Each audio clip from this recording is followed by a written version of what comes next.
വളരെ ഇമ്പോർട്ടന്റ് ആയിട്ടുള്ള ഒരു basic portion, laws of exponents. Laws of exponents CBSE സിലബസിലെ 8th സ്റ്റാൻഡേർഡിന്റെ മാത്സിന്റെ 12th ചാപ്റ്റർ കൂടിയാണ് എക്സ്പോണൻസ് ആൻഡ് പവർ എന്ന പേരിലുള്ള ഈ ചാപ്റ്റർ. മലയാളത്തിൽ ഇതിനെ കൃത്യംഗ നിയമം എന്ന് പറയും. കൃത്യംഗ നിയമങ്ങൾ എല്ലാവരും അറിഞ്ഞിരിക്കേണ്ടതും എന്നാൽ ചില സമയങ്ങളിൽ പെട്ടെന്ന് മറന്നു പോകുന്നതുമായ ഒരു പോർഷനാണ് ഇത്. വളരെ സിമ്പിൾ ആയിട്ടുള്ള ഒരു ചെറിയ പോർഷൻ. നമുക്ക് ഇതിനെ കുറിച്ച് ഇന്ന് ഡിസ്കസ് ചെയ്യാം. അതിന് മുന്നോടിയായി അതിന്റെ കുറച്ച് ബേസിക്കിനെ കുറിച്ച് ഞാൻ പറയാം. ഫോർ എക്സാമ്പിൾ 3x, ഇതിനെ നമുക്കൊന്ന് കൺസിഡർ ചെയ്യാം. ഇവിടെ വേരിയബിൾ ആണ് എക്സ്. എക്സിനെ നമ്മൾ വിളിക്കുന്ന പേര് വേരിയബിൾ. 3 കോഎഫിഷ്യന്റ് എന്നാണ് നമ്മൾ വിളിക്കാറ്. കോഎഫിഷ്യന്റ്. അങ്ങനെയാണെങ്കിൽ ഈ 3x മീനിങ് എന്താണെന്ന് നമുക്ക് നോക്കാം. എക്സ് എന്ന വേരിയബിളിനെ 3 times added. X the variable X is added 3 times. എന്നാൽ x⁻3 ഇവിടെ ഈ 3യെ നമ്മൾ വിളിക്കുന്നത് പവർ അല്ലെങ്കിൽ ഡിഗ്രി എന്നാണ്. x⁻3യിലെ ഈ 3യുടെ അർത്ഥം how many times the variable X is multiplied. അപ്പൊ ഇവിടെ ലെഫ്റ്റിലും റൈറ്റ് ടോപ്പിൽ എഴുതുന്ന ഈ രണ്ട് നമ്പറുകളും എന്താണെന്ന് വ്യക്തമായി അറിഞ്ഞിരിക്കണം. ലെഫ്റ്റിൽ എഴുതുന്ന നമ്പർ കോഎഫിഷ്യന്റ് ആണ്. How many times the variable is added, അതാണ് അതിന്റെ മീനിങ്. ഇവിടെ റൈറ്റ് ടോപ്പിൽ എഴുതുന്ന ഈ നമ്പർ, ഇതിനർത്ഥം how many times the variable is multiplied. അപ്പോ 5x എന്ന് എഴുതിയാൽ അതിനർത്ഥം 5 times the variable X is added. x⁻4 എന്ന് പറഞ്ഞാൽ അതിനർത്ഥം 4 times the variable x is multiplied. x⁻3 ഇങ്ങനെ നമ്മൾ എഴുതി. അപ്പൊ ഇതിനെ നമ്മൾ വായിക്കുന്നത് x⁻3 എന്നാണ്. x⁻3 അല്ലെങ്കിൽ x⁻3 എന്ന് വായിക്കും. ഇതിനെ നമ്മൾ മറ്റൊരു തരത്തിൽ കൂടി പറയാറുണ്ട്. x³ എന്ന് വായിക്കാറുണ്ട്. x³ ഈ റേസ് ടു വരുന്ന ഈ നമ്പർ 3 ആണെങ്കിൽ x³ എന്ന് നമ്മൾ പറയാറുണ്ട്. അങ്ങനെയാണെങ്കിൽ x⁻2 x⁻2 എന്നാണ്. x⁻2. അപ്പൊ ഇവിടെയുള്ള ഈ 2 ആയതുകൊണ്ട് അതിനെ നമ്മൾ മറ്റൊരു തരത്തിലും പറയാറുണ്ട്. x² എന്നും പറയാറുണ്ട്. അപ്പോ x⁻2 ആണെങ്കിലും 3 ആണെങ്കിലും അതിന് വേറെ രണ്ട് പേര് കൂടി നമ്മൾ യൂസ് ചെയ്യാറുണ്ട്. x⁻2 ആണെങ്കിൽ അതിനെ x² എന്നും x⁻3 ആണെങ്കിൽ അതിനെ x³ എന്നും നമ്മൾ പറയാറുണ്ട്. ഇവിടെ x⁻2 അതിന്റെ മീനിങ് എന്താണെന്ന് നമുക്ക് നോക്കാം. x⁻2 എന്ന് പറഞ്ഞാൽ x ഇൻറ്റു x എന്നാണ്. x⁻3യുടെ meaning x into x into x. അങ്ങനെയാണെങ്കിൽ നേരത്തെ കോഎഫിഷ്യന്റിന്റെ കാര്യം പറഞ്ഞതുപോലെ തന്നെ ഈ നമ്പർ ഈ റേസ് ചെയ്തു വരുന്ന ഈ നമ്പറുകളെ നമ്മൾ വിളിക്കുന്നത് പവർ എന്നാണ്, അല്ലെങ്കിൽ ഡിഗ്രി എന്ന് വേണമെങ്കിലും പറയാം. Degree of the variable, degree എന്ന് വേണമെങ്കിൽ നമുക്ക് പറയാം. പവർ അല്ലെങ്കിൽ ഡിഗ്രി. അങ്ങനെയാണെങ്കിൽ ഈ 2-നർത്ഥം 2 times the variable X is multiplied. അപ്പോ പവർ അല്ലെങ്കിൽ ഡിഗ്രി നമുക്ക് മനസ്സിലാക്കി തരുന്നത് എന്താണെന്ന് ചോദിച്ചാൽ how many times the variable X is multiplied.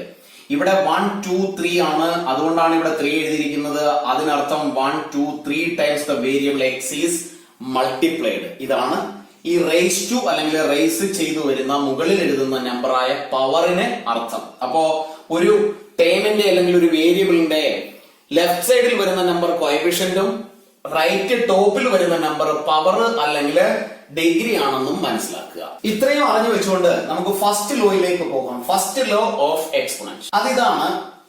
a⁻m into a⁻n is equal to a⁻m+n. ഇതാണ് ഫസ്റ്റ് ലോ ഓഫ് എക്സ്പോണൻസ്. അങ്ങനെയാണെങ്കിൽ ഇതിനെ നമുക്കൊന്ന് ഒരു എക്സാമ്പിളിലൂടെ ഡിസ്കസ് ചെയ്യാം. For example p⁻2 into p⁻3. ഇവിടെ p⁻2നെ നമുക്ക് p into p എന്ന് എഴുതാം.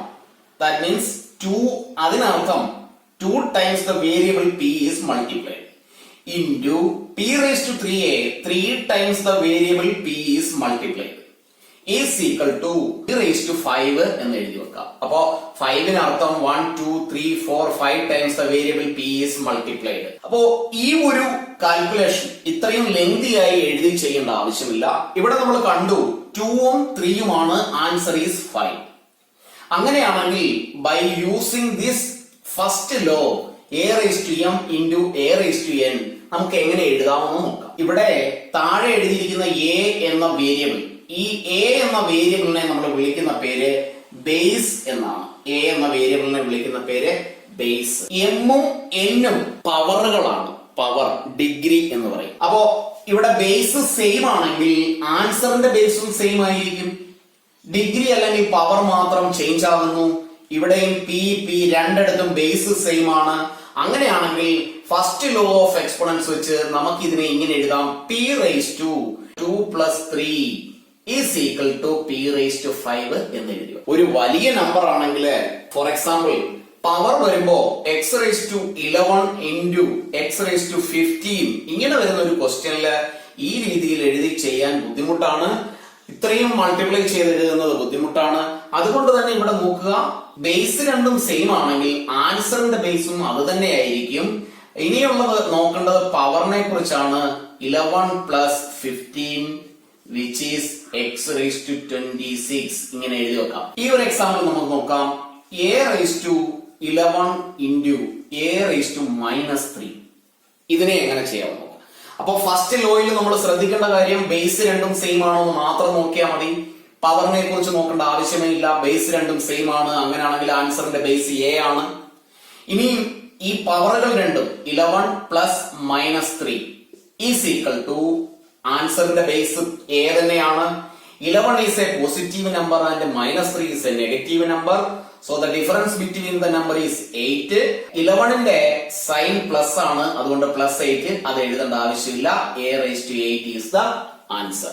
ഇനി നമുക്ക് സെക്കൻഡ് ലോയിലേക്ക് പോകാം. Second law of exponent. a raised to m divided by a raised to n is equal to a raised to m minus n. ഇവിടെ ഒരു condition ഉണ്ട്, m greater than n. Second law ഇതാണ്. അങ്ങനെയാണെങ്കിൽ ഇതിനെ ഒരു എക്സാമ്പിളിലൂടെ നമുക്ക് discuss ചെയ്യാം.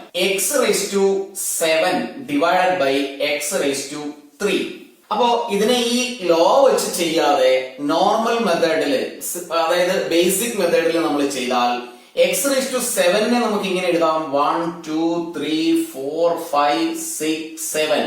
7 times the variable x is multiplied divided by x raised to 3 is x into x into x. 3 times the variable x is multiplied. ഇവിടെ മുകളിലും താഴെയും ഈക്വൽ ആയി വരുന്ന x നെ ക്യാൻസൽ ചെയ്താൽ ഇത്രയും x ക്യാൻസൽ ആയി പോയി. ഡിനോമിനേറ്റർ become 1 and ഇവിടെ 1 2 3 4. Therefore we can write x raised to 4 divided by 1 which is x raised to 4. അപ്പൊ ഇവിടെ ഇത്രയും കാൽക്കുലേഷന്റെ ആവശ്യമില്ല.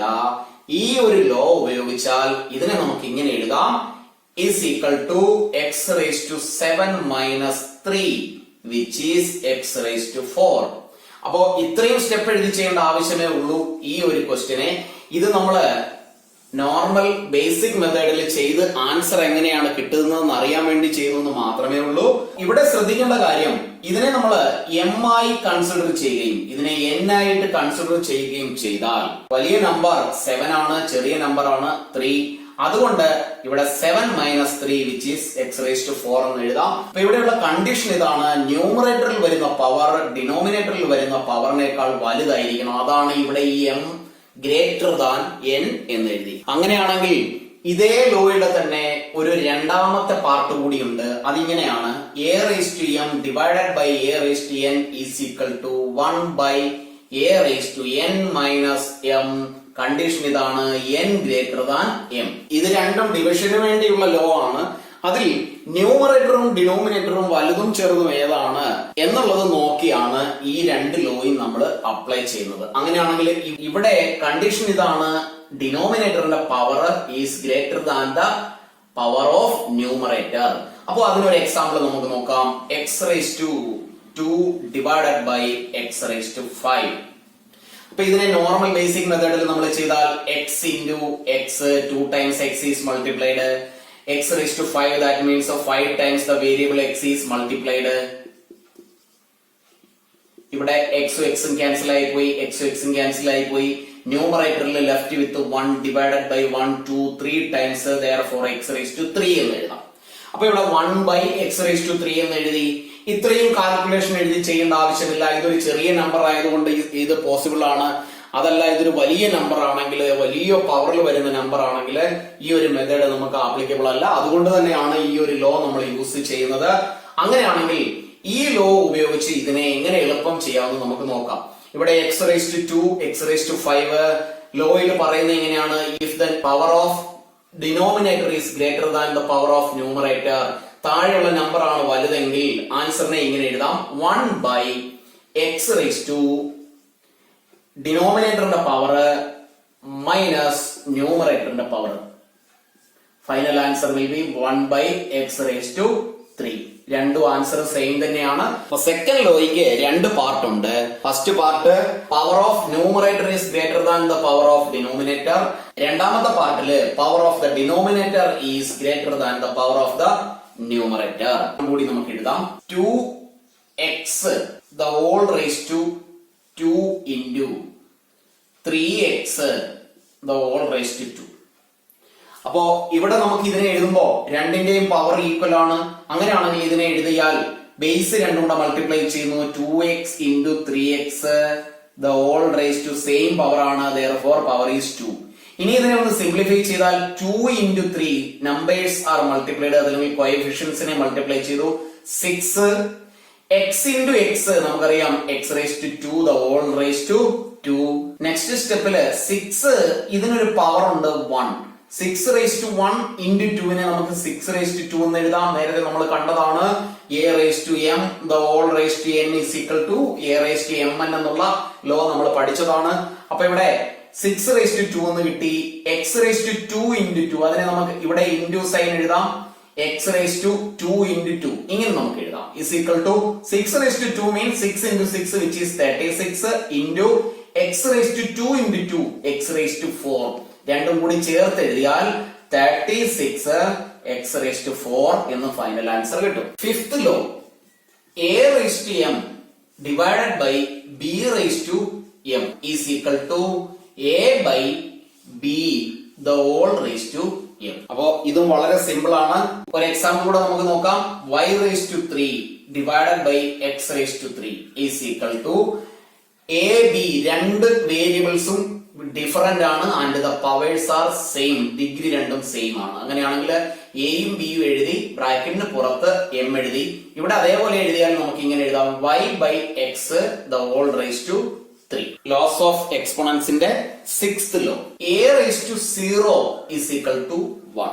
ഏതൊരു വേരിയബിളിന്റെ ആയാലും ഏതൊരു ക്വാണ്ടിറ്റിയുടെയും raised to 0 വരുന്ന വാല്യൂ ഈസ് 1. അതിനർത്ഥം x raised to 0 is 1, p raised to 0 is 1, 100 raised to 0 is 1, 250 raised to 0 is 1, x raised to 10 the whole raised to 0 is 1.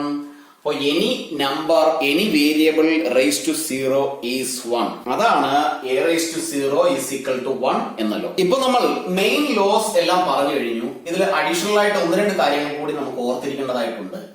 a raised to minus m ഇതിനെ നമുക്ക് 1 by a raised to m എന്ന് എഴുതാം.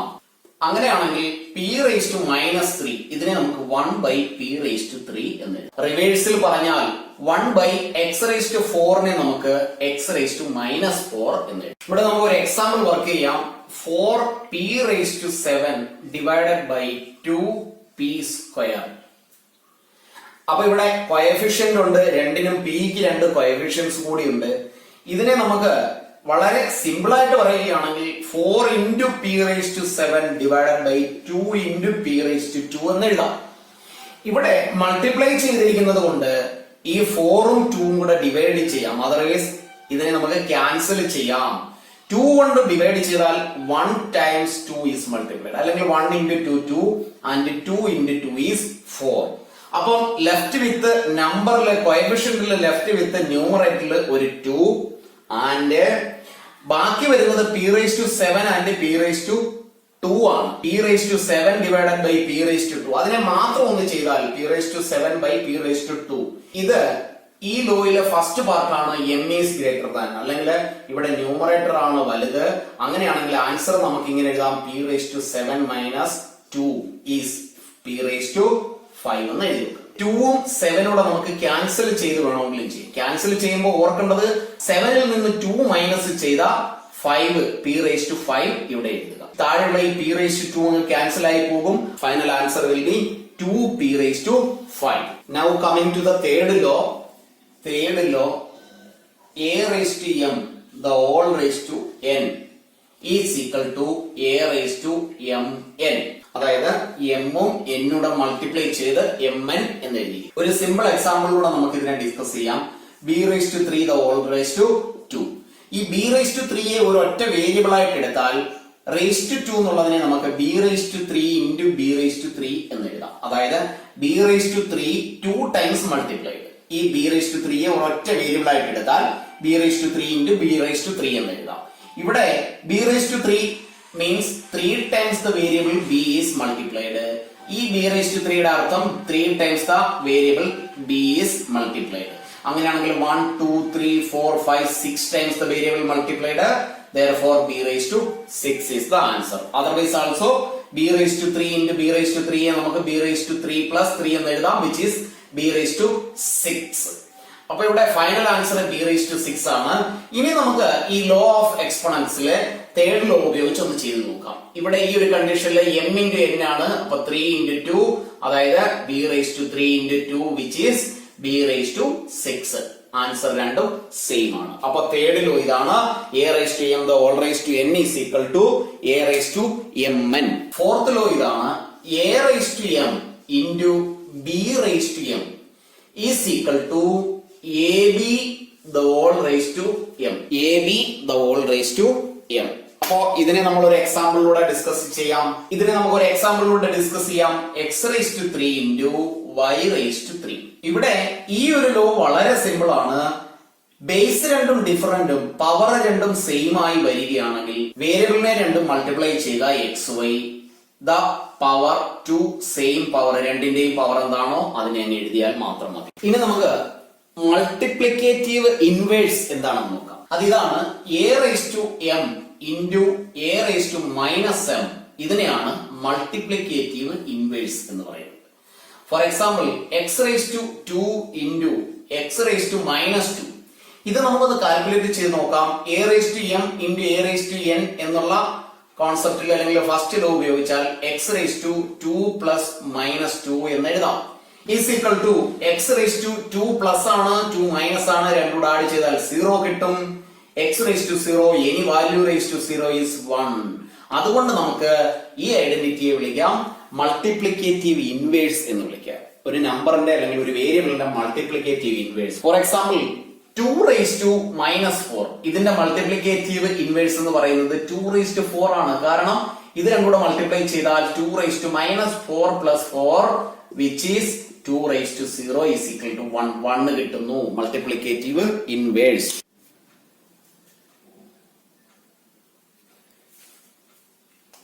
നമുക്ക് ഒരു example question ചെയ്യാം.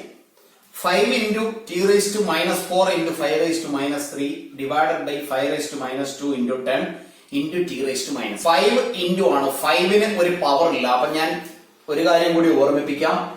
x മാത്രം എഴുതിയാൽ അതിന് ⁻1 ആണെന്ന് അർത്ഥം. ഇവിടെ ലെഫ്റ്റ് സൈഡിലും കോഎഫിഷ്യന്റ് 1. കാരണം ആ x എന്ന് പറയുന്നത് വേറെ ഒന്നുകൂടി ആഡ് ചെയ്തിട്ടുമില്ല, വേറെ ഒന്നുകൊണ്ട് മൾട്ടിപ്ലൈ ചെയ്തിട്ടുമില്ല. സിമിലർലി 2 എന്ന് മാത്രം എഴുതിയാൽ 2⁻1 എന്നാണ് അർത്ഥം. xy മാത്രം എഴുതിയാൽ xy ⁻1 എന്നാണ് അർത്ഥം. അപ്പോ 5⁻1 ഒന്നുമില്ല, നമ്പർ ഒന്നുമില്ലാത്തത് കൊണ്ട് നമുക്ക് അതിനെ 5⁻1 എന്ന് എഴുതാം.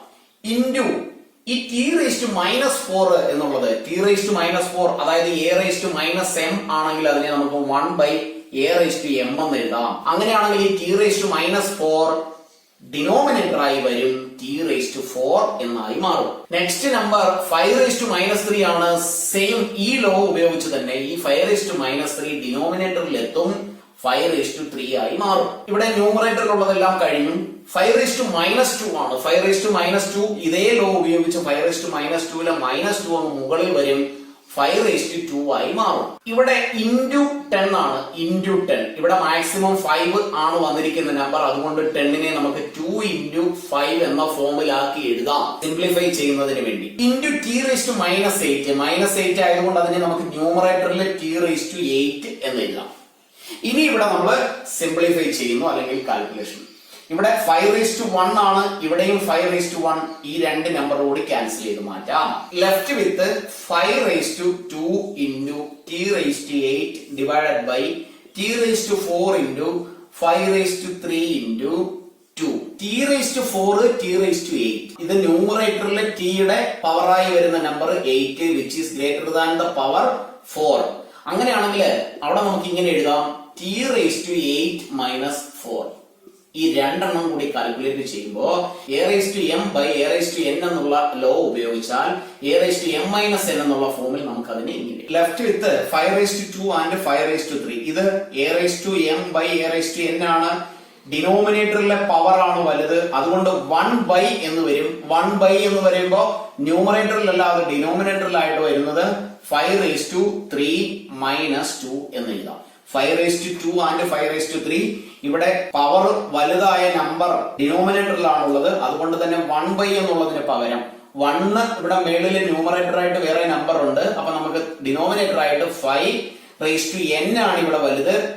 3 - 2 × ലെഫ്റ്റ് വിത്ത് നമ്പർ 2. സിംപ്ലിഫൈ ചെയ്യാം. t⁻8 - 4 which is t⁻4 divided by 5:3 - 2 which is 5:1 × 2 is equal to t⁻4 divided by 5:1 is 5 × 2 which is 10.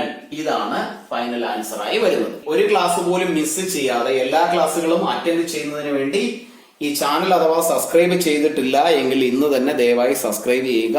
ഒരു ക്ലാസ്സും മിസ്സാക്കാതിരിക്കുക.